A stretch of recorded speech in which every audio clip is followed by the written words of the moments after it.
Welcome, everyone. I'm here today with Savannah. We are going to talk about how staying in your frequency actually helps you achieve your goals. So what do I mean by this? You can choose the words that you like, but for example, if you're going to set a goal of like, I want this revenue by this date, or I want this action done by this date, whether it's 30 days out, 60 days out, 90 days out, 12 months out, whatever time frame you want. A lot of people will set a goal and say, well, I hope I get there, or that's the plan, right? But what I want people to practice doing is set that date and say, we're going to make this happen. And I know that sounds hard to do because like when you say you're going to make it happen, but then you keep missing the dates, you're like, how am I supposed to do that? Because I'm going to set myself up for failure and then I don't actually believe it. That's the nuance hack that we're talking about, is to actually believe it despite the past times that you've missed the date, right? Because we want to incorporate the fact that every time you're shooting for a date, especially if things new, and you're pretty much always pursuing some new thing, right? Some new way of releasing content, some new product, some new whatever, right? Some new growth area in your life. It's going to be new, which means you're A/B testing to get to the success. And that A/B testing means there's a lot of failure. Every 30-day period, you can imagine that for 28 days, you're going to fail. And in a media buying lens, if you're doing $10 budgets a day for 28 days, that's $280 lost. But then as soon as you get to the right variable values combination of what post is going to win, you go put $100,000 behind that and then go make 500,000 or $1 million off of that one post like we've done. And then you only have a $280 loss and you have several $1 million in a win or several $100,000 in a win, right? So you can actually go through life and through business and running your companies and fail 99% of the time and put $100,000 behind each win for the media buying example, but this also applies across all kinds of other domains, humans, content, etc., even without paid ads, right? You can fail 99% of the time, put $100,000 behind each win, and you can still make about $3 million. I did a post on this before. I'm just recalling it from memory. But you can make $3 million from failing 99% of the time. So when you go and say, I want to be in frequency of this win, right? I'm going to believe in this date that I'm going to get this done in the next 7 days or 30 days. You obviously want to have a rationale. You want to calculate your steps to it. You want to calculate ahead of time the amount of failures you're going to have from the A/B testing, right? If I am cooking, for example, steak with steak and salt, right? And there's 5 different ounces of steak and 5 different pinches of salt. 1 pinch, 2 pinch, 3 pinch, 4 pinch, right? What you do for the variables and values, and this is the core of why people are succeeding or failing in life, is just this simple salt and steak example of, you'd say 5 times 5, 5 different types of sizes of steak, right? If we're just playing with salt and steak, I'm just doing a very basic example, but this applies to management, copy, billion-dollar companies, everything.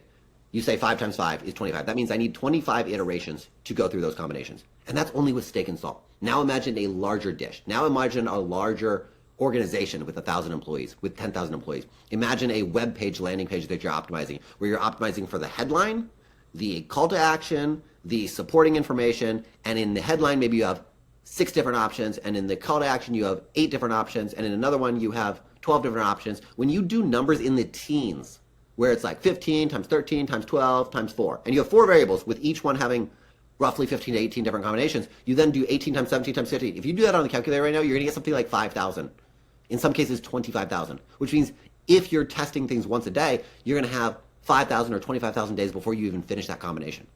So a lot of people are failing on their things just because they're not doing the simple 5 times 5 steak and salt examples. They're not doing that simple math. As soon as you do that simple math, you can account for the number of failures you need, which means you can properly predict a date and you can stay in frequency of that date. And even if you're slightly off on that date, you can still say, that's fine. I'm collaborating with the information and with the information learnings of what I'm getting, and that's okay that I'm off by a little bit of date, but I'm still going to be in frequency. And what this allows is when you are in frequency, you are then able to move to the next thought. And you will realize, okay, if I'm going to win on this ad, if I'm going to win with this hire, if I'm going to win with this product, what does that mean? Well, now I'm going to launch the next product. And when you, or I'm going to launch the next content piece, right? And so when you really believe in the goal you're going to set, it allows your web TM to change. Words, eye movement, body language, tone of voice, microexpressions. When I really believe in my success or in any of the things that I'm doing, that's when I'm really going to, it actually helps you succeed. Because when you're doing your actions without believing it, now through your web TM, you're expressing a lack of confidence to all the people around you. And so we want people to be in frequency so that you exude that confidence to everyone around you, which then makes them more performant. You're also more performant.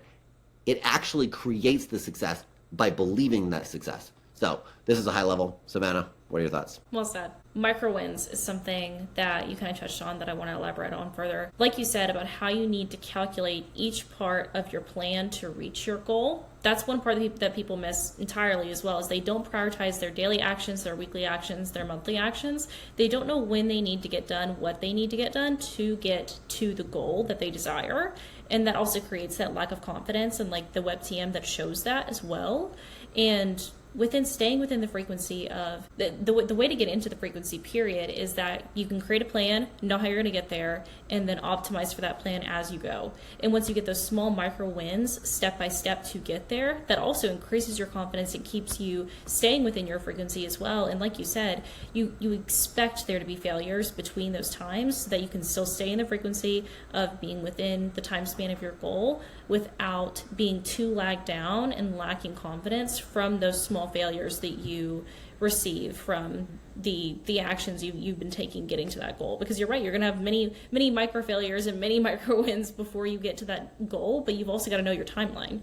So when you're in frequency and you believe that you can get to the goal that you want to get to, that's great, but also you need to have planned and prioritized steps to get there to help yourself believe it and to stay in frequency. And I think that's a really important part of it as well. Yeah, I love it. I love it. So as a summary, we want people to set the goal, set the date, count the variables and values, A/B testing, so that you know exactly why you chose that date, including all the variables and values.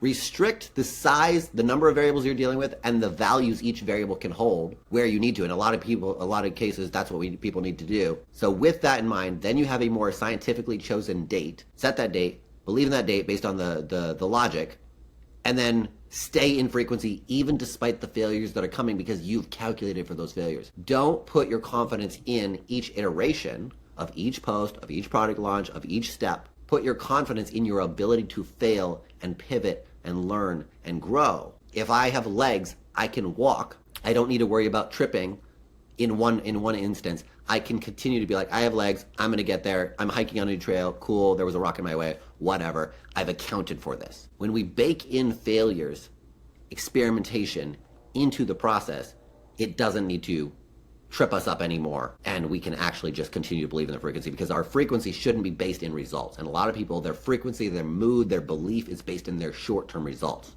And we want our frequency and our belief and our confidence to be in, I'm confident in my ability to fail, learn, and calculate my variables times values to get to my success. And this is going to breed further success by being in your frequency every single day, despite the results, despite the money in your bank that you got, despite the likes, despite the comments, despite anything of these output variables that you're looking at. Just look at, am I taking the steps every day? I don't need to say, am I at the peak of that mountain yet? And I'm only successful when I reach the peak of the mountain. If I've taken steps today, then I'm along the way. And I want to stay in that frequency, because otherwise, if I'm out of that frequency and I'm doing this hiking on a mountain trail, I'm going to start to decrease my energy towards getting there. So by being in frequency, we actually maintain our step pace, which is crucial to actually achieving the goal. So thank you, Savannah, for chatting. Thanks.